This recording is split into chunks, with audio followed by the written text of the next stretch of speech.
Hello, everyone. How are we? There we go. That's what I'm looking for. How are we going out there? Yes. Well, good evening, everyone. Before we begin, our company would love to acknowledge the traditional owners of the land on which we gather, the Turrbal and Yagara people, and pay our respects to elders past and present. And we extend that respect to any First Nations people who are with us here tonight. Well, here we go. Tonight actually marks the final chapter in the Queensland Theatre Company 2025 season. A year in which I think you can all agree we've travelled far and wide together. We began in the pastel-coloured fever dream of Regency England in Pride and Prejudice. We stepped into the charged hallways of Canberra in Julia. And most recently, we have been inside, actually stood inside the People's Revolution of the Philippines in Malacanang made us. It has been a year defined by powerful women, political heat, big ideas, and brave storytelling. And we are so grateful that you have taken that journey with us. But we aren't finished yet. There's just this other small production that we have been preparing for you. We are going to close this year with a landmark work, Aaron Sorkin's A Few Good Men, the play that introduced one of the defining voices of American drama. Sorkin actually wrote the very first draft of this script on cocktail napkins while working as a bartender at 28 on Broadway. The story was inspired by a real case at Guantanamo Bay involving a young Marine and a controversial order, a case his sister happened to be prosecuting at the time. From those napkins grew the play that launched his career and spawned one of the most quoted films of all time and introduced the world to the unmistakable rhythm of Sorkin's writing. Now, for those of you who are new to the story and who haven't seen the 1992 film, when PFC William Santiago dies at Guantanamo Bay under suspicious circumstances in 1986, two young Marines, Lance Corporal Harold Dawson and PFC Loudon Downey, are charged with his murder. The case is handed to Lieutenant Daniel Caffey, a sharp but untested Navy lawyer known more for plea bargains than his courtroom battles.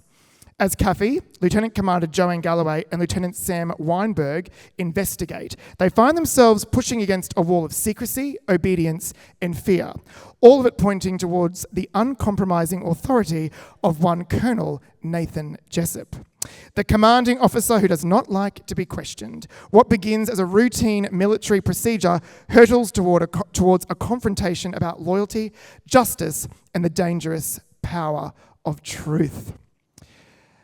This is the largest cast on a Queensland Theatre Company stage in the last 12 months. I'm going to introduce them now, starting with our creatives and leading into our cast. I'll ask you to hold your applause until the end, otherwise you'll be clapping for quite a while, let me tell you. Would you please welcome to the stage, in her first role as Assistant Director, Kristen O'Leary, followed by Fight, Choreography and Intimacy Director Nigel Polton, Set and Costume Designer Simon Romanek, Lighting Designer Ben Hughes, Composer and Sound Designer Mike Wilmot, and our cast, Sammy Afuni, Chris Aloisio, Jimmy Barney, Jack Bannister, Courtney Cavallaro, Doron Chester, Todd McDonald, Regan Mannix, Donnie Nagabo, Hugh Parker, George Puller, Hayden Spencer, Jeremiah Ray, and our fabulous covers, Rowan Chapman, Jack Marnie, Sarah Ann McLeod, and I'll just check, and our fabulous stage manager, Yanni Dubler. Please put your hands together for the cast and creators of A Few Good Men.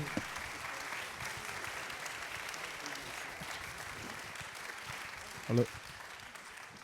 Do we all fit? Yes. Yes. Yanni gets a seat, our wonderful stage manager. I'm just taking a moment here to go, look at the size of this cast. This is absolutely ridiculous. Welcome, amazing cast and crew. Let's start with maybe looking at the sheer number. I'm going to actually, Kristen O'Leary. Oh my God. National treasure Kristen O'Leary. I might come to you first, and maybe I'll come to you too, Yanni, in an unexpected move. I'm wondering, what is it like to work or to hold space for a cast and crew and a work of this size? What has the rehearsal process been like, maybe just to kick us off? Well, it's been... Particularly for you as an actress turned assistant director. Yeah, that's been very fascinating because I've spent nearly 40 years on this side of it, but I haven't been on that side of the table very often, and I haven't been privy to the enormity of the creative and administrative work that goes into building a production. I've also, of course, learnt so much about what the negotiations that directors have with actors, because I learnt very quickly what not to say, and I would say things very early in rehearsals, and Dan would say, "No, that's a week 4 thing," and I'd go, "Oh, really?" Like day 2, I'd say, "Why can't?" "No, that's a week 4 thing," or "You need to know when to deploy the note," and I'd go, "Oh, okay." So it's been an incredible learning curve across the board, of course, for me, and also to see how the other creatives work to build a show, because that's not something, as an actor, you are privy to the intricacies of that. You're on the receiving end of that a lot. But to have a company of this size is a joy, particularly because this company has formed a camaraderie very early and solidly that has meant that they've worked doggedly and with such joy and commitment from day one, and it's a true sense of company. And sometimes you kind of fake company a bit in a show, but this one has it in its core, and it means that the work that people are producing is just extraordinary. So it's been a joy. Yanni. Well, I think this has been really great. I know this has been really great. What's been amazing is welcoming these fantastic 16 actors, most of whom I hadn't worked with before. But mainly my job has been trying to fit everything together and trying to communicate everything out to the wider teams. You can imagine it's a massive group of artists, scenic, wardrobe, all sorts of things, lighting, sound, who have brought all of this together. So my job has really been trying to take what we've had in the rehearsal room and trying to communicate that out of the rehearsal room to keep everything else rolling while we've been able to create in the rehearsal room. So that's been really fun. Amazing. I'm going to come to our two people who probably cast first in this process, and that is George Puller and Hayden Spencer down there in the right in the guts there. I'm wondering what happens or what goes through your head when you are cast in something like A Few Good Men. When that script slides across your desk or into your inbox, and suddenly this is a real possibility. What immediately happens to the brain or the body? Is this working? Yeah. I think it's pretty simple, and I'm sure you're kind of similar. It's 2 things. It starts with just an incredible rush of excitement, followed very quickly by an incredible rush of terror. And, you know, particularly not just, I would be excited and terrified to, you know, be a part of any show on this stage, but especially one that's a story that's so well known and is so iconic and has become, you know, a huge part of cinematic history, and for people that, and I don't imagine there are too many, but people that did get to see it on Broadway or the West End, also in the theatre world. But yeah, it's just everything that you can imagine. Excitement and terror, and then just a lot of work. And it's been incredibly humbling getting the privilege to understand how much work is just individually required just to come into the room and on day one for something like this, and then to see how the company works and how quickly they work. That's the thing that has just blown me away the most, is that what we've built in such a short period of time is, it's baffling to me still. Well, funnily enough, I was sitting in a room at Melbourne Theatre Company. Nock Fan had been relocated down to Melbourne Theatre Company to do a play reading, and we were just chatting away, and I was talking about how much I missed Queensland and the environment of Queensland, the collaborative nature of the way Queenslanders make art, and she was talking away, and then she looked at me and she went, "You know that they're doing A Few Good Men up there. You could do that role." And then it just kind of went. I was attached to it in a really deep-seated way, and then I had to try and play cool. You know what I mean? But I just did everything in my power to try and put myself in the frame subtly, because well, what a powerhouse of a role that Jack Nicholson delivered in that film. I've idolised Jack Nicholson from the moment I started watching movies on the back of Dennis Hopper's Chopper, and all of that range of maniacal play that I've taken into clowning as much as I have acting, you know. So, real idol, and I'm well aware of what Dan has been creating up here.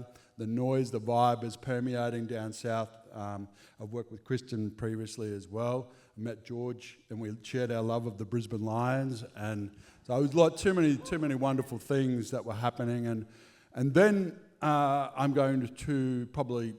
I made a mistake, and that is that I completely underestimated the enormity and the quality and the dexterity of this work.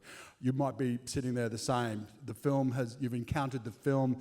It's glossed over you. Or you've encountered it moment by moment, but Sorkin has written a rigorous play. It's deft. It's so incredible, and I cannot tell you how lucky you are to have a ticket, because this is going to go off like a frog in a sock. Woo! That's a quotable quote. I love that. Looking down this line, there are some incredible, amazing performers who are no stranger to any subscriber in the audience. Of course, we welcome back not only Hayden, we also welcome back the amazing Hugh Parker, Todd McDonald, and the incredible Jimmy Barney for the second time this year onto our stages. Yes, give them a round of applause.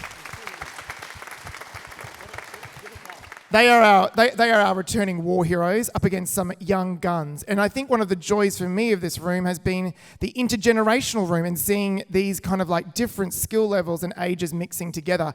I'm wondering maybe to Jimmy or Todd or maybe even to Hugh, what's it been like encountering this new fresh-faced crop of actors and working alongside them, and maybe vice versa too, if there's any of our other emerging performers who want to speak to that? Rewarding, inspiring.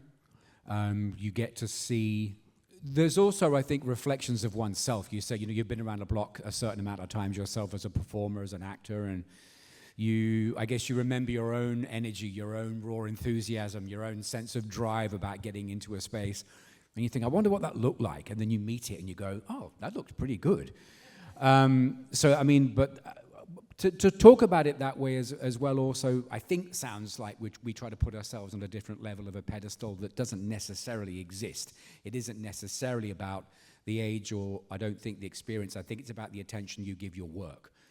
And we've seen in this room, bar none, anybody, whether they're on the floor or off the floor, the attention to this work has been supreme. There has not been a gap. There has not been a beat missed. In the sense that I mean that, yes, that's what I think has helped to build this sense of togetherness. And I think, frankly, because of what you've been saying about the enormity of this piece, it's also, we've all got to gel together super quick and trust. And day one, there was a wonderful and extraordinary thing that happened where we were asked collectively what we needed to do as creatives in order to give of our best work, in order to try to produce the best of what we can do. What are those conditions that are required? And we were all allowed to say so. And I feel like that's all, it's just been respected. And so really all of that sort of different time and the generational stuff, it pretty much slips away because it's just about, like you say, all of a sudden you're faced with the same mountain face of Aaron Sorkin. And I'm pretty sure he's talked about this play many, many times. There's lots of interviews you can see with him, but he's talked about it in lots of different ways. He's talked about sophisticated conversation, which I can't say perfect. He's also talked about layers, and when people are in their professional world and when they're in their human side, their human quality. And I'm pretty sure he told one interviewer he thought he'd written a pineapple of a play. He'd written a pineapple play in the sense that it was this spiky armored flesh on the outside, and it wasn't layered like some onion. On the inside was this, there was an underbelly, there was a rawness, there was a softness to it. I think and that is something that you'll behold. It is a beautiful piece of work. Amazing. Anyone else want to answer that? Jack, you're looking at me like you want to say something. No, Yeah, look. I'll just quickly Jimmy, yes. jump in and just say,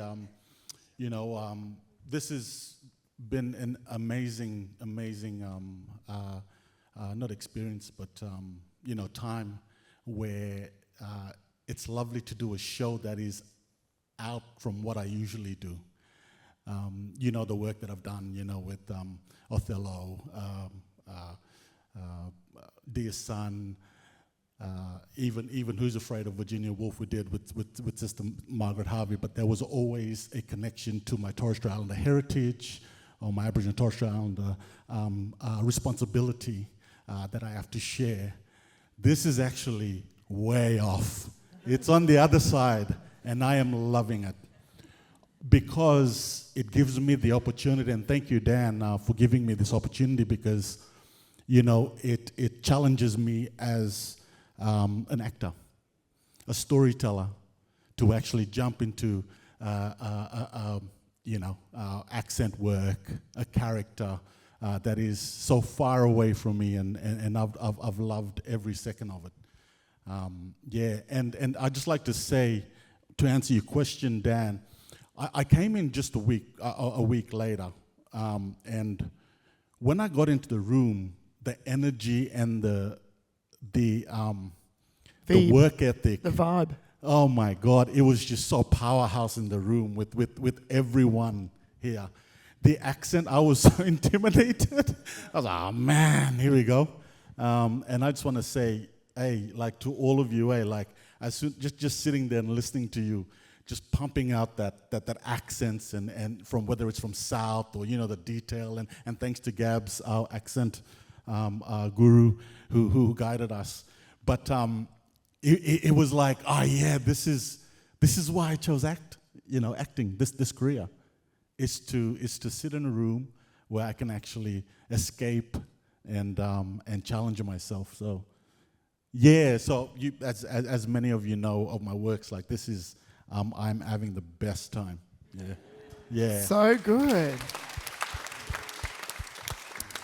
Now, key to A Few Good Men, and we've kind of been skirting around it in some of these answers, is a strict military code that is the core of the Marines. And so part of the training, stand by, everyone, I'm going to ask, exactly where this is going, is actually learning the behaviours and some of the drills of the US Marine Corps. I want to come to the people who play the Marines now. I'm going to come to Donnie, and Regan. I think maybe Sammy, Jem, Todd and Chris, you all hold the lion's share of that Marine sensibility. I'm wondering if you can share what's been the most surprising or perhaps the most challenging thing about embodying what is a very foreign code to us, which is that of the US Marine Military Corps. Who would like to kick us off? The Marines, they're it's like the modern day Spartans, It's been very difficult to sort of comprehend that people nowadays take on this way of life it's not a job, it's not a vocation that they do for a few years. Once you become a Marine, you coming back home alive is an extra, because from that moment on, your whole life's calling is the honor that comes with defending something greater than yourself.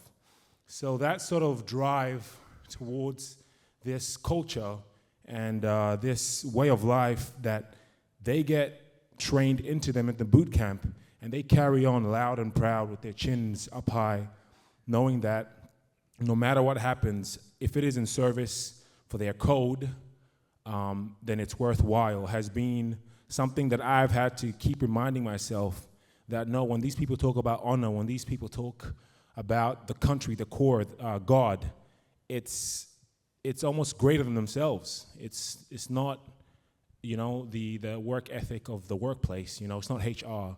This is greater than who I am. Some might argue it should be, but Yeah, come again. That level of discipline. Yeah, that's my 2 cents. But yeah, it's just insane how driven they are to this code and honor, and you shall see it. Regan, do you want to add anything to that? Like very well said. I think also in terms of the physicality, we have the amazing Nigel who's been helping us just really hone how distinct and sharp their physical language is, which has also been really fun and interesting to find where the human is sitting inside of that, which, as Donne said, you will see. You shall see. I'm going to come to Todd, then I will come to Nigel. But Todd, do you want to take us through what an average morning in our rehearsal room looks like? Yeah. Because would you like to demonstrate? I was very happily given the task of a bit of strength and conditioning training at the start of every morning with a guy that I work with, Chris Miller at Primal Authentics, and he came in one day, and so that sort of guided a conversation that Nigel and I had about how we kind of get a physicality in the company that can hold that marine physicality, but can also hold this space and hold us in this space, and without a level of discipline that we can adhere to and that we can conduct ourselves with physically, we will seem very small on a stage this massive. So that was kind of the core of the drive to it. I think part of the side effects of that is company building. Is you get in, you work hard, you look after each other, we get through it. We're only talking 15 minutes to 25 minutes each morning, but we work hard. And so I think the idea of no apology for that and no one skipping out on that, everyone just turned up and did it, and if they missed, they missed it, or if they come in late, they just get into it. So it kind of created a space where we could help each other, where we could train with each other, and it set a tone and an energy in the room. And I think that sort of has permeated a lot of things around not apologizing. And it's as much about the American accent and American culture as anything else. It was not to apologize, but to get into it and just attack this work and these words from this playwright. Brilliant. I'm going to come to you now, Nigel. Hello. How are you? Do you want to talk about the movement language that we've been developing throughout rehearsal and how we kind of we came across that, or some guiding philosophies or principles that underpin what audiences will see in the work? Absolutely. No worries. It's been a wonderful process. I got to preface everything by saying that my job has been made remarkably easy because of the cast. Just their investment in the work has been amazing. It's been wonderful to see, and there's been a real growth and progression throughout the rehearsal period as we develop a theatrical language specific for this production that is couched in the formal aspects of military training. And we've had some... So Toddy is my fight movement captain, and so to have Todd's eye on the work as well has been enormously helpful, and to take on the role of the strength and conditioning person at the beginning of the day has been great. I can just sit and watch that. It's awesome. But we've had some really important people feed into this process. We've had a very dear friend of mine who's ex-Special Forces person come in and work with the cast. We've had another military advisor come in, and another friend of mine from the United States who is an ex-Marine also inputting into our process. So it's been very multifaceted. Is that time up? Oh, hang on, doing it. It's been really multifaceted process, which has been fantastic. Dan and I haven't worked in this capacity since probably Richard, right? Yeah, 2015. So it's been great. I love working with Dan, and that was a really memorable experience doing that. And this is another one. And I love having O'Leary there. With an amazing insight and eye for detail. It's quite special. Yeah. Great. I am as you can probably tell, this is a very masculine world, and it is set in 1986. So it's a very, very masculine world with some less developed, perhaps, sexual politics than where we are today.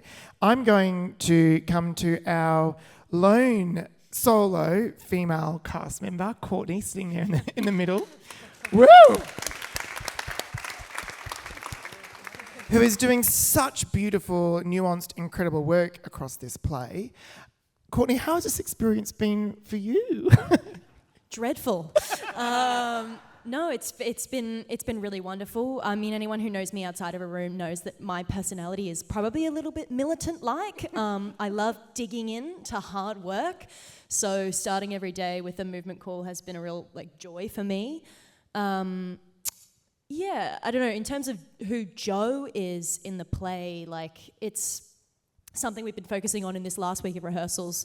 Speaking of notes that happen in week 1 versus week 4, is all about just that feeling of just clocking with myself. Okay, square up. This feeling of I'm about to enter a situation where I have to make sure nothing gets to me. They can't get me, and so that's been a really great provocation that's helped me kind of click everything into gear. I think in week 4 is this feeling of her squaring up, being in frankly, really misogynistic rooms, and pushing and fighting to be heard regardless. Yeah. She's a brilliant character. She's amazing. She's yeah. actually an incredible character. I'm going to come to Daron and Jack now. I'm wondering, what's it like being in an Aaron Sorkin? How is Aaron Sorkin different from perhaps other works you've been in? What cleaves him apart from other writers perhaps you've worked with? Yeah, well, I mean, obviously the trademark of Sorkin is that Sorkin rhythm, and I jumped in before Daron because Daron is a musical theatre actor, but I'm not a musical theatre actor, but I've always wanted to be, and this feels like the closest I will ever get because of the rhythm and the pace and the music of Aaron Sorkin. I'm sure whether it's The West Wing or his theatre shows or his anything that he's done, it's a trademark in everything he does, and it's something I think is an actor's dream to have something so musical and rhythmic, and I think we were talking about it the other day, but it helps the actor so much. It's not a rhythm that you have to feel obliged to. It's a benefit to you, and it's a joy. I don't know. Do you feel like it's musical theatre-esque? We don't sing and dance. Sorry to let everyone down. But yes, I 100% agree, especially with the rhythm. Something that's different for me of certain stuff that I've seen recently, like on TV, movies, and in theatre, was that every character has a really clear arc and a really clear emotional journey, and that comes from the writing, obviously, but it also makes our job way easier, and it makes our connecting to each character way easier as well. So we can see the emotional journey, we can obviously the blocking we do, but we can really see what each character means and how they connect to each other. Also, something that we've discovered as well, that we've kind of created this metaphor of kind of like breadcrumbs, but instead of throwing a ball. So in scene 1, let's say a character would mention something that would then come back in Act 2, Scene 5, let's say, and that's Sorkin kind of triggering the audience of, hey, remember this? It was important about an hour ago, and now it's come back. And that, I think, is really specific to Sorkin and writers of his kind of way of that there is so much detail in the text that the audience will just, us as actors lean in, we're like, oh my gosh, but audience members, when that clicks, you're like, oh, I get it. And that's really, really cool. You see it in his TV shows as well, where I think that's been a joy, is with discovering all those little breadcrumbs and those connections. It's kind of like those crime maps in NCIS with okay, this connects here, this connects here, this connects here. So that's really cool. Yeah. Amazing.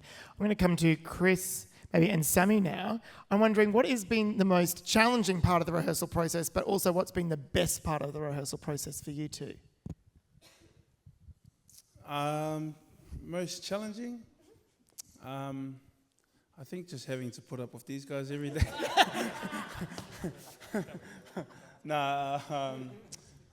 Probably most challenging is just finding a way around the words and also honouring, all the details that Sorkin's put in there. I think as an actor, you have this tendency or want to, put a pause in there and stretch out the moment a little bit. But something that we've learned with Dan is pace is not what we're aiming for. And when we add those pauses or something that actors love to do, we lose the rhythm of the whole thing and sort of derails what we've built up to that point. And then, the most fun? The most fun is getting to know everyone and knowing that QTC has an ambition to be the best, and I think everyone in this cast sort of backs ourselves to be exactly that. So, yeah. Good answer. Thanks, Chris. That's a really good answer. Sammy. That was a really good answer. Do I have when I say a few good, you say men. A few good. A few good. Brilliant. That's all he's got. I'm going to come to our amazing credits in just 1 second. Jeremiah Ray down there in there. You actually were in our first show of the year, Pride and Prejudice, and here you are in A Few Good Men. How are they different? How is Pride and Prejudice different from A Few Good Men? What's the experience? How long do you have, Dan? Less frocks, slowly he says. How are they different? I think it's going to be easier to highlight actually how they're similar. I think both of these shows are so dependent upon an ensemble that gels in such a way that creates a larger world than what 12 or 10 or 16 people can do on their own. Both texts in very different ways, but also very similar ways are, when we talk about rhythm, when we talk about pace, you have to find yourself falling into the rhythm that this group has created, and you almost have to jump on the train and hold on for dear life and hope that you can get to the end of Act 1 and swig of water and, all right, we'll give Act 2 a crack as well. But no, I think the scale is definitely something that I want to touch on. I think for works that move around a lot, that incorporate a lot of different characters and a lot of different plot points, and it can feel quite confusing on the page to follow along because you're just seeing the words and these names, and it's I'm pretty sure I saw that guy in scene 2 or something. But these works really ask and demand a lot from the people on stage to create this world in front of you with very little. As you can see right here, we're not introducing houses and backdrops and such like that. It's this chessboard that we're on, and we watch a bit of a Game of Thrones-esque level state of tension upon that. And I think that's something similar we found with Pride and Prejudice, where we had a very similar stage in that it was a gorgeous wooden panels, but within that empty space, it was the ensemble that brought the life to that story. And it really depended upon that ensemble to do so. Beautiful. I'd love to say as well, yeah, sorry. I say Pride, you say... Returning next year. Buy your tickets now. No, I just wanted to say there's so much detail that's gone into this from every aspect, and I want to give a shout out to Mike with the soundtrack as well. It's amazing, and it puts you into a world straight away that really enhances all of our performances as well. So I think you guys will really enjoy that as well. It's a big atmosphere that's created. You step into the world. There's been a lot of detail with Dan and Chris and Nigel and the whole team. And yeah, I think it's going to be a banger, really.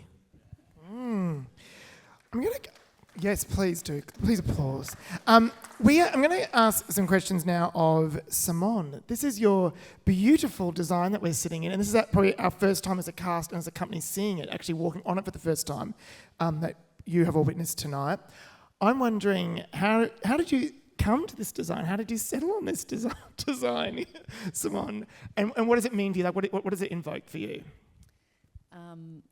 Well, Dan and I had obviously a lot of discussions about what the underlying sort of parts of the play were, but all through he kept talking about a sort of epic, grand scale operatic feel to it, and really, with the cast, and then the themes of the play as well. So that was sort of the starting point. And so we were looking at things that were monumental, war memorials, the architecture of the Pentagon. There's Guantanamo Bay scene, so the wall. So these are the sort of the elements that were sort of inspiring this set. And then light and shadow were really important. I won't take Ben's thunder, but you'll see like the way the set works. It needs the actors and lighting to activate it, and that is it does become like a chessboard or a war machine, or there's a lot of aspects to it that are very precise. It's got a formality and a structure that reflects the military and the hierarchy and their way of life. Everything about it is in a grid or in unison. So that's how we got here. And this is I can't recall a design that actually pushes into the orchestra pit like this. This actually is a fantastic. If you have front row seats, chookers, because this is that's a really intense experience. I've been sitting there for the past 4 weeks, and whoa, it's a bit of a splashback zone. Just get ready. Is all I'm going to say. It's quite wild down the front. Goodness me. So the action does push all the way forward, which is amazing. This is also not the completed set, and I will say what Swan has done very well is Act 1 moves across so many different locations, but Act 2 we land in the court, and what you can't see yet and what's hidden is perhaps how we do that, which is actually really, really exciting. So we'll keep that magician's secret. Ben, do you want to talk to us about how you're lighting this, or we can see these units above our head? Yeah, there's a lot of them. I think following on from Simone, we were sort of talking about how light would shape the world, and how there's an element of harshness and structure, I guess, to everything that happens in the world. There's nothing soft and fluffy and nice. It's all, it's harsh light, and we move between places incredibly quickly. For those, that have seen Sorkin write for TV, it's the same in the play, but you have to do it even faster because you can't kind of cut between scenes in the same way as they do in a film or on television. So we ended up with this world where we thought, okay, let's have a lot of lights. Let's have a lot of lights that can do a lot. And then Dan sort of found these references that he kept sending to Simone and myself about big light installations. Sort of roofs of light, or that can move and move around. Then they told me the budget, and I couldn't afford it. Yeah, so we came up with some creative something ways even better to do that. So what we've got here is this big roof of light, and some of them are not there, that can move up and down, and they're all sort of quite industrial-looking moving lights that do things. And Dan actually calls the platoon now. I do. They are our platoon. They are a squadron of light. They are the other platoon in the play. So it can work as something to compress scenes. It can work as something to pick out little moments. It's something that can always sort of be present, I guess, and create this otherworldly thing of, always some level of observation, some level of something that's more than just the actors on stage. Amazing. Now, Sammy has almost very kindly introduced Mike Wilmot, who is our amazing sound designer and composer, back with us. Welcome back, Mike Wilmot. Do you want to talk about how the audio language and what you've kind of been playing with inside of that, and how we've kind of abstracted it maybe away from the film? Yeah, that was a really big factor for us from early discussions, was to set the scale straight away that this is not the film version of A Few Good Men. How the script runs and all of those items mean that it doesn't start in the same way, and we wanted to really set a tone of difference from the offset. And so for me, that was sort of deconstructing military communication sounds and giving a much darker tone to this monolithic structure, and really highlighting the movements within this structure as well, and using that as a bouncing board to make it come alive and to give it a sense of scale of what we don't see here, which is the rest of the Marine Corps and everything else going on at the wall. was to expand that out and really put you in a really, I would say, tense position from the get-go. To let you know that it starts very tense and then it goes away, and then for the rest of it, it keeps building and building and building and building again. To really ride that in the audience so that you're gripped on these performances at all times and you just feel a little bit uneasy in your seat and you're not sure why. And that will be most of my score, hopefully in the background, working up on you during this piece. I also want to do a big shout out. A big part of this piece is the Jodi core language that is in Sorkin's script, which are those military chants, and also to the cast for borrowing their voices for them.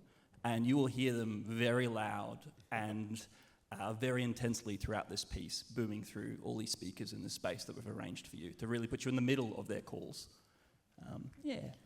I know, it's quite, it's a beautiful, it's a stunning sound design. In fact, I think it's one of the best sound designs I've heard on stage in the past 5 years at least. It's incredible. I'm going to come to three people at the end there who, if you can see the whites of their eyes, it's because these are our amazing covers. This is Rowan, Jack and Sarah. Rowan, Jack and Sarah have the unenviable task of covering between them every single role that you see on stage. Yes. I think that was their tone when we called them to say, we would love you to be a cover for A Few Good Men. And the overwhelming response was, these people are gods to me. I have no idea how you do what you do, but I'm so glad we have you. From the bottom of my heart, I just want to say thank you on behalf of our entire company publicly that this may be the only time you see them on stage in this way, and that's a good thing. But they do have an on-stage track as well. You may see them from night to night. I'm wondering, Rowan, Jack, and Sarah, if maybe someone wants to talk about how do you go about covering multiple roles in a show like this? And if you're still figuring out, that's okay. Rowan, do you want to talk? Rowan, you've got quite a process. I think perhaps you should start. Kick us off. Sure. Exactly as Dan just said, when we started talking about it for the very first time, I immediately panicked because that's what I do. I panic and stress. The seller was the fact that it's Sorkin. When are you going to be around this standard of text? Again, I was talking to, I think it was Hugh, about it. It's like it's not, you make the assumption, maybe one more, next time Romeo and Juliet comes around, or maybe I'll have a crack at this next time when it comes back in 10 years. This is not going to be back anytime soon, and it is being created by this incredible team around you. It is here to knock your socks off. That is what it is here to do. How I attack it? Repetition. And the constant mantra of, it'll be okay. It'll be okay. It'll be okay. Jack and Sarah. Yeah, I mean, I've never had to cover before, and when I got asked to do it, I mean, I didn't really think about it. I got really excited, and I was like, yes, of course I want to do that. And then we came in on the first day, and they did a reading, and it was brilliant, and I was like, oh my God, all these people are so talented and so well cast. But I kept sitting there and thinking, I need to learn that, and that, and that, and that, and that, and then I need to learn their tracks, and then I need to learn what props they carry on. And it's very overwhelming, but it's been so incredible watching everyone work. And the text is so good, and it's so specific. And I suppose that's the benefit of covering several characters, is I'm learning several characters' lines, and so I have to pay more attention to other people's lines. And you just take in how amazing the script is. Everything is so specific, and people talked before about the rhythm. The rhythm has to be so exact, and it's just, it's been so cool just watching. And I can't wait for you all to see it, because it's just the most incredible piece of work I've ever seen. I brought my own. Be prepared. Well, I only have to cover one role. But it is incredible, I have to say, sitting next to Rowan and Jack, and they just, their scripts down. I'm just like, it's incredible. It didn't take long for me to say yes to do this. And when I got the call, I was like, oh gosh, I hope it's Courtney. And it was. And because it was so strange when I was even going for the role. Obviously you want to get the role. But I had Courtney in my mind. I was like, it's her. It has to be her. And it was. And I'm just so, so excited for you to see what she does. It's magic. Magic. Yeah. Oh.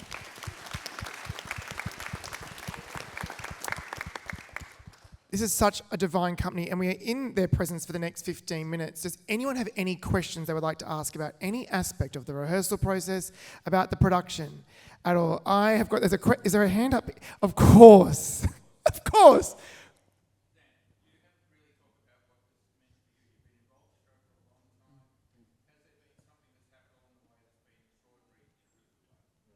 The question was, I haven't talked about myself very much. Which is surprising, to be honest.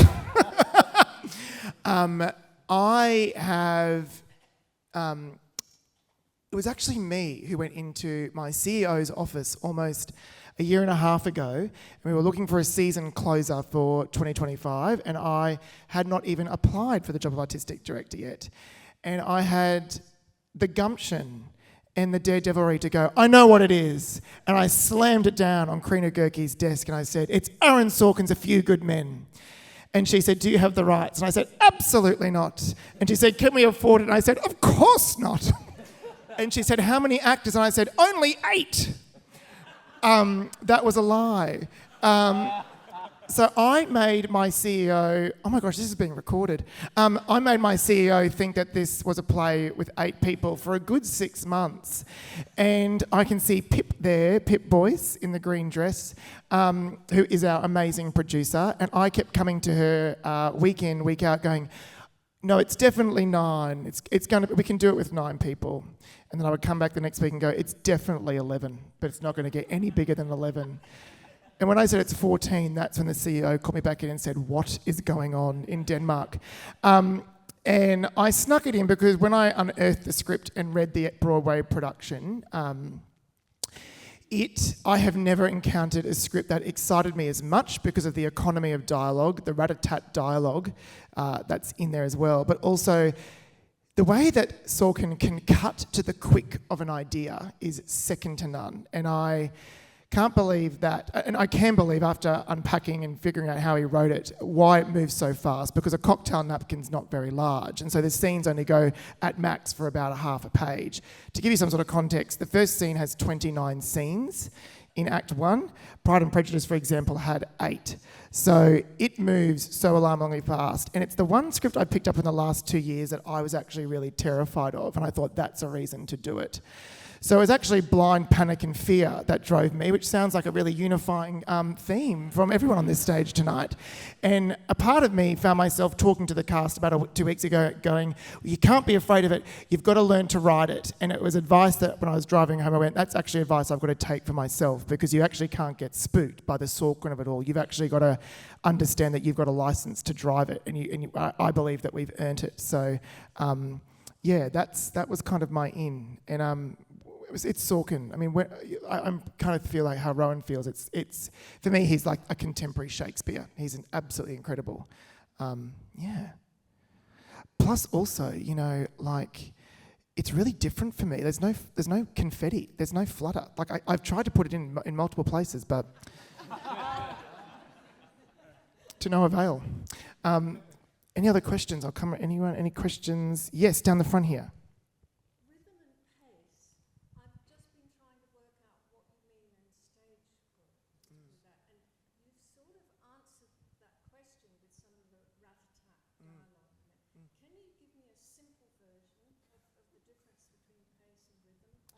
Well, thank you for asking. Cast company. What is the difference between pace and rhythm? Oh no, this is like a pop quiz, or shall I answer it? Or do you actually know who could answer it? Is this person beside me to my left? I feel the easiest way I've found interpreting it is that pace for us can feel very much so like the speed, that we are a very pacey scene feels high stakes, high stress. We've got somewhere to be after this, so we've got to get this conversation out now. The rhythm more so feels like every scene we're in needs to lead on from the one previous. So the momentum that's been built, we are constantly needing to keep that. And so when we talk about dropping the rhythm or dropping the ball, it can often feel like in a scene, someone's made a choice to divert that. And then we go, well, hang on, that wasn't the rhythm we had. We need to now refine it as a company to then get it going. So you can have a very slow pace, but we're all in the same rhythm. And then it can speed up and we're still in the same rhythm, but then something cuts and it's like, that didn't feel like the next logical progression for us. And so for something like this, you're on the edge of your seat the whole time because we've got pace and rhythm and it's going like this and we're trying to find time to breathe.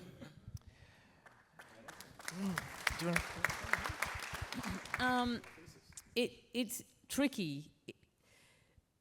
I always rise and fall from script, and I find that the greatest playwrights guide you, and Sorkin does do that. He helps you with rhythm by telling you where he'll give you a beat, he'll give you a pause, he'll give you a silence, or he'll give you none of those things. And those things actually help determine rhythm.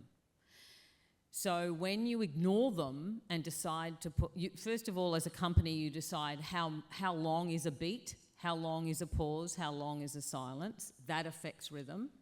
And what also happens is if you start to put beats and pauses and silences in where he hasn't told you to do it, and what we call air, his rhythm gets fat and it gets sloppy. And so sometimes you're right to try and work out, are you talking about pace or are you talking about rhythm? Because pace can just mean go like the clappers, and that's not the same thing. So it is a discipline, and sometimes when Dan talks about, you have to get on the train and you have to ride it, there is a point when you actually have to say, I have to mark the rhythm. You feel like the play is taking hold of you. You're not in control of it, but there does come a point where if you mark him, he will guide you and then you start to ride him. Because he will write scenes that are like a series of one-liners, and the next page will be a monologue and a line, and a monologue and a line. And all of those things affect rhythm. It's a very Sorkin technique. He talks about one of the techniques he uses across all of his work is he likes to parachute an audience in. That's what he calls it. He likes to parachute you in at 120 kilometres an hour, because that's the stake at which he writes, and it's his way of going. So he writes in a technique of overwhelm. So for the first 10, 15 minutes, you kind of have to tune your ear and go, by the end of scene 2, you should, if we do our job right, you should be going, I have got no idea what's going on. And that's actually kind of deliberate, because what he's doing is he's making you catch up and realise the stakes are so high here that you have to get on the bullet train because we are taking away from the station. So his way of using rhythm is almost like a pentameter in Shakespeare, and that's the way that you tell the story. And to ignore it is to lose the meaning, and to lose, in many ways, Act 1 is like a murder mystery. And so he uses rhythm to point out the clues, and if we don't pause or beat in the right spot, then the clues out there aren't obvious to you. And so when we get to the end, you go, I have no idea how that happened, because we didn't respect the pace around it or the rhythm around it to because those highlight things those are clues. actually there to tell you something has shifted. Yeah. And depending on if it is a beat or a pause or a silence, the stakes of what has shifted rises or falls. And so if you're putting them right through, you're telling the audience everything's important and everything flatlines. But if you mark him, you go, oh God, something has actually just happened. And you feel the gear shift. I remember, Dan, there was an episode of the West Wing Weekly that he'd written, West Wing, and the actor who played Charlie, Dulcie Hill, talks about, and they were like, how hard was it to get into this? And he said, well, I'm a tap dancer, and so I hadn't done much acting, and it was easy for me because I realised it was tap dancing. Yeah. And so he just got the rhythm and just fell into it straight away. It's incredible. It's nothing like it. It's quite wild. Another question, any other questions? Yes, down here.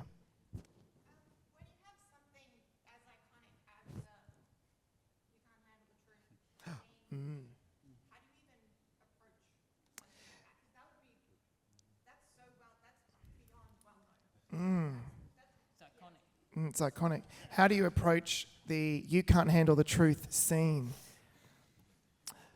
George. Hayden.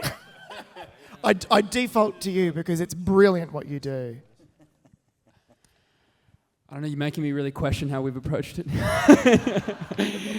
No, it's a good point. I think firstly, it comes back to the casting thing of the comps that we constantly get to Tom Cruise and Jack Nicholson, and you just accept that there's a level of just surrendering to the comparisons. We're going to have that moment, and everyone is still going to, probably smile or be a bit coy about it. But what I think I've realized is that the whole play, the story, is so much bigger than that single moment. And I actually think you guys will be walking away talking about so many other highlights in the play. It's just one of so many highlights. And then I think, honestly, maybe this is a really boring answer, but it could be interesting to you. I don't actually think about it in any other way differently to any other moment in the play. When you're there and I'm looking at Hayden, I'm not thinking of Jack Nicholson, because this is a guy, like everyone in this cast, that when they're on stage, they demand you watch them. Not just you guys, but the actors that are in the scene. So I think the answer comes in the other actors that you're around. They take you out of the film. They take you out of the pop culture.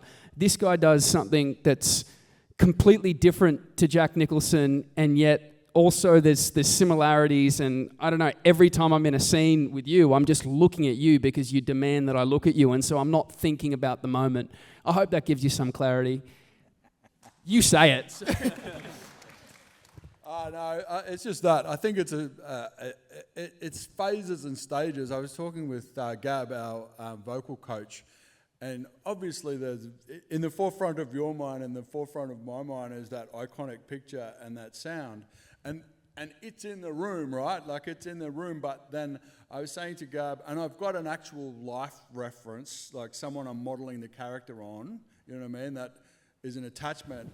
And then there's the dialect and the text, and all of these things are sort of gravitating around my head like planets, and I'm trying to get them to line up so that the experience, kind of what you're saying, is like, it feels like that Tom Cruise, Jack Nicholson, Demi Moore, Parks for you, that you kind of go, it felt like it imbued with that, but it was our own sound, like a musician's doing covers of something else.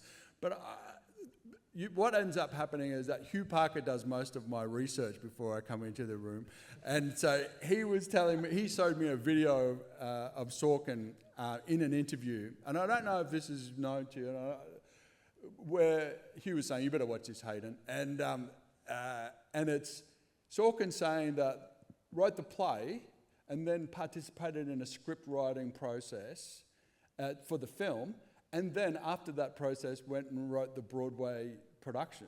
So what we're going to see is the finalised version of what Sorkin really wanted to say about this work. So when you go, like I was looking at one of the scenes and go, oh, that scene doesn't appear in the film. So there's scenes in here that don't appear in the film. There's a reworking of the text. There's an even further economy of the text, etc., etc. It's not a verbatim like-for-like copy, by no means. You cannot even begin to imagine what these 16 people are capable of activating in this space. So it is hot property, I'm telling you. You wait and see it, and you can't underestimate it. I'm telling you. They can't handle it. Someone said, so far I've had people say to me, you can't, John Halpin, for anybody who remembers, John said, you can't handle the struth. That was what he said.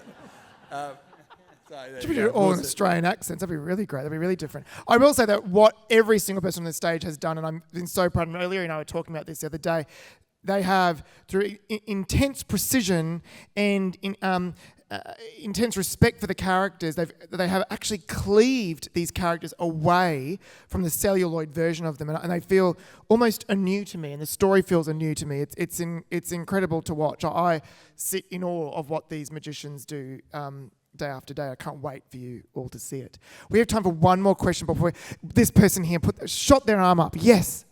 With the morning boot camp sort of warm up, are there any push-up records